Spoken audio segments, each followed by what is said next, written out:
This is the main obstacle going to a problem. And we have an amount of taqwa. Don't you know that the person has taqwa? And Abdullah ibn Umar. نعم علامات التقوى. And Abdullah ibn Umar said, علامات التقوى هي أن لا ترى نفسك خير من أحد. Don't ever see yourself as better than anyone. This is the alama of taqwa. If you have this feeling, it means you are a taqiyullah. But if you feel that you are superior to anybody or to anyone, it means you are not taqiyullah, meaning you don't have taqwa.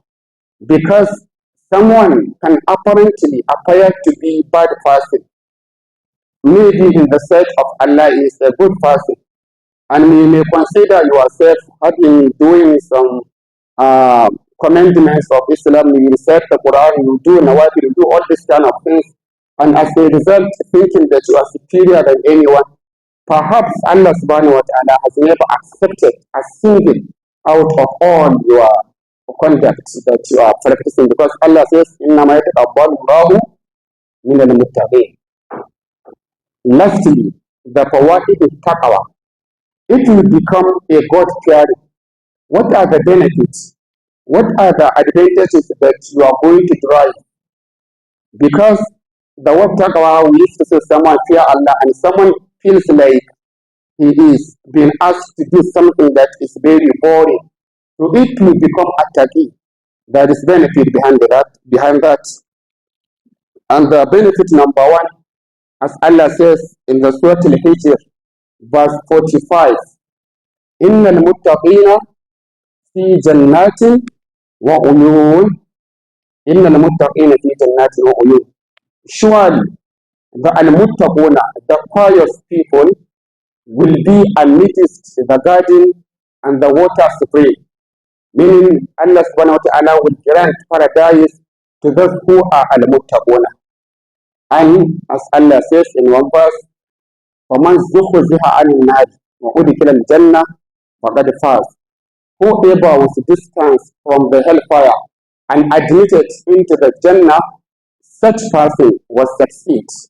And on the other hand, if you are admitted into hellfire, then you have been disgraced by Allah, as it was mentioned in the Surah Al-Imran, رَبَّنَا إِنَّكَ مَنْ تُدْخِلَ النَّارَ فَقَدْ أَخْزَيْتَهُ.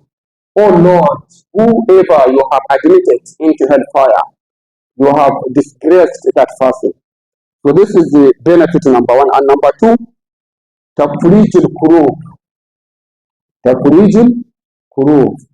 That is relief from the unhappiness, relief from the calamity, relief from the negative situations, relief and solution to your problems. If you have taqwa and you find yourself in a problem, Allah subhanahu wa ta'ala will provide you with a panacea. Allah will give you a way out to your problem. Where is the reason? Surah Al-Balaq, verse 4. Allah subhanahu wa ta'ala says, وَمَنْ يَتَّقِ اللَّهَ يَجْعَلْ لَهُ مَخْرَجًا. Whosoever fears Allah and become dutiful to Allah, يَجْعَلْ لَهُ مَخْرَجًا. And Allah subhanahu wa ta'ala will give him a way out of his problem. So this is another benefit. And this verse simply illustrates the fact that if it is your attitude fearing of Allah, it means in whatever situation you find yourself in a difficulty or calamity, Allah will provide you the panacea to your problem.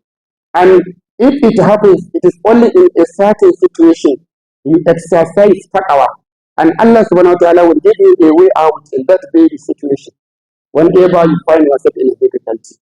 This is number two. Number three, Allah subhanahu wa ta'ala, there is si'atul rizq. Si'atul rizq. Allah subhanahu wa ta'ala will provide you with wealth. Meaning, if you want to become a rich, simply become al-muttaqi. Become fearer of Allah. As Allah subhanahu wa ta'ala says, وَمَا يَتَقِ اللَّهَ يَجْعَلْ لَهُ مَخْرَجًا وَيَرْزُقْهُ مِنْ حَيْثُ لَا يَحْتَسِبُ. Allah subhanahu wa ta'ala will provide him wealth from the source he never imagined. And having been given with the wealth does not mean to have a huge amount of money in your account. Your account is in the hand of Allah, in the sense that whenever you need money or you have a problem, Allah will provide you with the money that will suffice you for that problem you find yourself in. Therefore, don't you ever think richness has to do with having a lot or huge amount of money in the account. Your account is in the hand of Allah. Maybe in your present or physical account, you don't have even 10 rupees, but your account is in the hand of Allah if you become a God fearer. So this is another advantage of becoming a taqi. And apart from this, we have al-ilmun nafi. If you want to have a knowledge, both Islamic and Western education, become fearer of Allah. Allah subhanahu wa ta'ala says in the Surah Al-Baqarah verse 282, وَاتَّقُوا اللَّهَ وَيُعَلِّمُكُمُ اللَّهُ. Fear Allah, and Allah subhanahu wa ta'ala will educate you. Allah will teach you. Allah will give you certain knowledge which were not given to even great scholars who are above you by becoming al-muttaq, by becoming God-fearing. So therefore, if we need to increase our knowledge, just simply practice taqwa. And apart from this ilm nafi, there is al-Qur'an bayn al-haqqi wal-batil. Al-Qur'an bayn al-haqqi wal-batil. Criterion between positive and negative. Criterion between halal and haram. Criterion between good and bad. Allah subhanahu wa ta'ala will give you a clear understanding with which you will be able to differentiate between two things which are complicated. In a nutshell, that is to say, Allah subhanahu wa ta'ala will give you a decision-making skill. Decision-making skill by simply becoming God-fearing. And a number of things which are attached to our many. Only these things I have mentioned are very few out of many. And under the next minutes. Now, while Allah subhanahu wa ta'ala says, وَمَيْتَكِ اللَّهِ تَعَلَّهُ مَخْرَجًا. Let me just cite one example. When Prophet Moses was pursued by Pharaoh and his companions, and he come across a very great sea, the companions of Moses says, Inna lamudrakun. Inna lamudrakun. We are no more. We had been overtaken. And the Prophet Moses says, Kalla, inna ma'iya rabbi sayahadi. Prophet Moses says, no, it is not. For sure, there is me with my Lord, and Allah will give me a way out. فأوحينا إلى موسى أن اضرب بعصاك البحر فانفلق فكان كل فرق كالطود العظيم. And in the spot, Allah subhanahu wa ta'ala inspired to Prophet Moses that he should strike the sea with his staff, and he did it. And the sea parted into two, and each portion become like a towering mountain, and they passed through that way.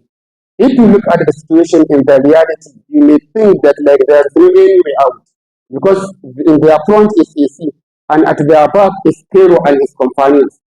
So however great is the problems you find yourself in is, Allah subhanahu wa ta'ala can give you a panacea to it. And with these few words of mine, I say Assalamu alaikum wa rahmatullahi wa barakatuh.